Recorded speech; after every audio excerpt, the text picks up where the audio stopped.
Film dimulai dengan menampilkan sebuah kejadian perampokan. Sebuah mobil pengangkut uang dari perusahaan Fortico sedang dirampok. Kemudian kita dibawa ke waktu 5 bulan setelah kejadian itu. Ada seorang pria yang berbadan tegap yang kita sebut saja namanya Hasan. Hasan sedang melamar pekerjaan di sebuah tempat jasa layanan pengantar dan pengawalan uang yang bernama Fortico. Karena Hasan memiliki banyak pengalaman, Hasan pun diterima. Kemudian Hasan bertemu dengan salah satu anggota Fortico yang bernama Ramli. Lalu Ramli membawa Hasan untuk melaksanakan uji kemampuan yang meliputi kemampuan fisik, mengemudi dan menembak. Singkat cerita, pada suatu hari Ramli sedang mengirim uang ke sebuah kapal pesiar dan Hasan bersama Vino menunggu di mobil. Kemudian terdengar kabar di pesawat radio bahwa Ramli sedang dirampok dan disandera. Vino yang mendengar kabar itu pun tiba-tiba panik dan ketakutan. Lalu Hasan pun menyuruh Vino untuk tetap tenang. Lalu Hasan menyuruh Vino menuruti perintah perampok untuk datang ke sebuah lokasi. Sesampainya di lokasi, para perampok menyuruh mereka memindahkan seluruh uang yang ada di mobil. Dengan cukup tenang Hasan melakukannya. Lalu dengan disengaja, Hasan melempar tas yang berisi uang tersebut hingga keluar dari mobil. Saat perampok mengambil tas tersebut, lalu tiba-tiba Hasan menembaknya dan kemudian menghabisi perampok-perampok yang lain. Setelah itu Hasan mengecek wajah pelaku satu persatu. Karena kejadian ini, akhirnya FBI turun tangan dan memeriksa mereka bertiga. Saat giliran Hasan diperiksa, dia ditunjukkan oleh sebuah rekaman perampokan yang kita lihat di awal cerita tadi. Mereka menanyakan apakah perampokan tersebut ada hubungannya dengan perampokan yang baru saja terjadi. Kemudian 2 orang anggota FBI menelpon si bos dan mengatakan bahwa benar Hasan adalah orang yang sedang kita cari. Lalu si bos pun menyuruh mereka membiarkan Hasan berada di situ, karena kita sudah tahu apa alasannya. Ternyata Hasan berada di Fortico sedang dalam sebuah misi mencari seseorang. Setelah kejadian itu, Hasan pun kini disegani oleh teman-temannya dan dianggap seorang pahlawan. Pada suatu hari saat Hasan dan teman-temannya melakukan tugas pengantaran uang, tiba-tiba mereka dirampok lagi. Para perampok berhasil menangkap Ramli lalu menembakkan gas air mata ke dalam mobil.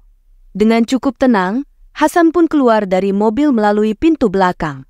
Tapi pada saat perampok tersebut melihat Hasan, mereka tiba-tiba panik dan ketakutan, lalu lari terbirit-birit seperti melihat hantu. Akibat kejadian ini, Hasan menjadi semakin terkenal. Lalu kita dibawa flashback 5 bulan ke belakang. Saat itu Hasan bersama putranya hendak pergi membeli makanan. Saat hendak pergi Hasan menerima telepon dari temannya yang bernama Paul, dan Paul adalah perampok yang kita lihat tadi. Saat itu Paul yang berniat akan merampok sebuah mobil milik Fortico, mengatakan bahwa salah satu temannya tidak bisa ikut karena mengalami kecelakaan. Kemudian Paul meminta bantuan Hasan untuk menggantikannya. Hasan pun setuju dan kemudian berangkat. Saat tiba di lokasi Hasan memarkirkan mobilnya dan meninggalkan putranya sendiri di mobil. Sesaat kemudian mobil milik perusahaan Fortico keluar dan Hasan memberitahu Paul kemana arah perginya mobil Fortico tersebut. Tiba-tiba mobil Fortico dihadang oleh perampok lain yang kebetulan kejadian tersebut berada di dekat mobil Hasan. Perampok yang tidak ingin ada saksi yang melihatnya, memutuskan untuk menembak anak laki-laki dari Hasan, karena anak tersebut menyaksikan langsung aksi perampokan tersebut. Saat Hasan berlari untuk menyelamatkan putranya, para perampok pun langsung menembak Hasan dan Hasan terkapar. Saat terkapar, Hasan masih sempat memperhatikan wajah perampok yang menembaknya tersebut. Setelah menjalani beberapa operasi akhirnya Hasan sadar, namun sang putra sematawayangnya tidak terselamatkan. Akibat kejadian ini sang istri pun menyalahkan Hasan dan memilih untuk bercerai. Sejak saat itu Hasan pun menyimpan rasa dendam yang mendalam. Lalu Hasan menemui agen FBI yang menginterogasi dirinya di kemudian hari. Agen FBI pun memberikan daftar nama mafia yang berada di daerah tersebut. Dan di sini kita sudah mengetahui apa tujuan Hasan sebenarnya. Di tempat lain, kita diperlihatkan segerombolan orang yang merupakan para mantan militer, dan mereka berniat untuk merampok Fortico. Dengan bantuan informasi dari orang dalam Fortico, mereka pun menyusun sebuah rencana. Dengan menyamar sebagai petugas konstruksi, mereka pun mulai melancarkan aksinya. Dari sini sudah bisa kita tebak bahwa kelompok perampok inilah yang sedang dicari Hasan. Sebenarnya perampokan berjalan mulus, tetapi salah satu perampok yang bernama Wawan diketahui wajahnya oleh anaknya Hasan. Itulah alasan mengapa Wawan menghabisinya. Setelah kejadian itu, kelompok perampok ini vakum beberapa bulan. 5 bulan kemudian mereka berkumpul lagi dan merencanakan perampokan lagi. Kali ini mereka merencanakan misi perampokan secara besar-besaran. Mereka tidak akan lagi merampok truk pengantar uang, tetapi merampok brankas milik Fortico. Pada saat di dalam truk sehabis mengantarkan uang, Ramli merasa cemas dan mengatakan sesuatu kepada Hasan.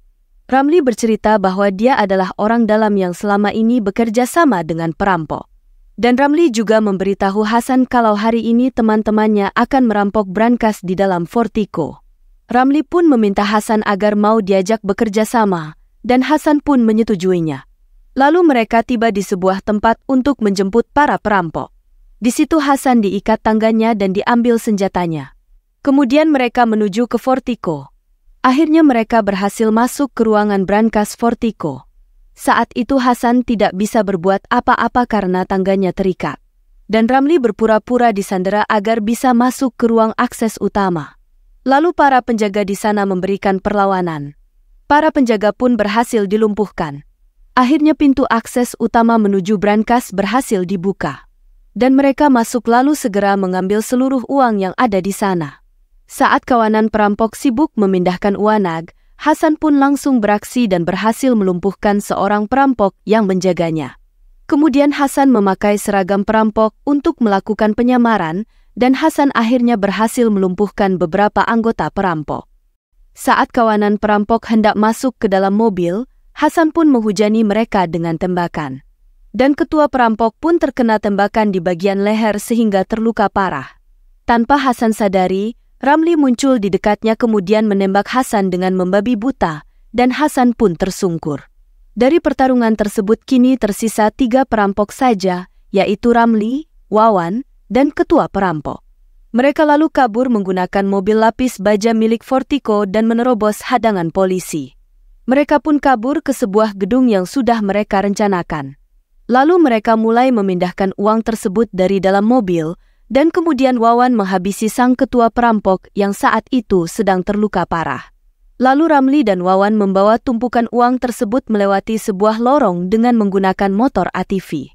Saat memindahkan uang ke dalam mobil, Ramli sebenarnya ingin menghabisi Wawan, tapi Wawan lebih cekatan dan akhirnya lebih dulu bisa menghabisi Ramli.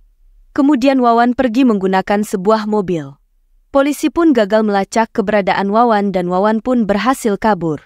Malam harinya saat berada di apartemen, Wawan yang sedang menikmati minumannya kemudian mendengar suara handphone berbunyi. Wawan pun mengambilnya, dan tiba-tiba Hasan pun sudah berada di apartemen tersebut. Wawan mengira Hasan ingin mengambil uang hasil rampokan, tapi ternyata tidak. Hasan lalu melemparkan sebuah berkas kepada Wawan. Ternyata berkas itu adalah hasil otopsi kematian anak Hasan, di mana peluru menembus beberapa bagian tubuh anak Hasan. Lalu Hasan pun menembaki Wawan dengan sasaran sama persis seperti luka tembak yang dialami oleh anaknya. Wawan pun seketika tak bernyawa. Lalu Hasan pergi keluar dari apartemen, dan sang bos polisi sudah menunggu di luar untuk mengangkut jenazah Wawan. Akhirnya, film pun berakhir.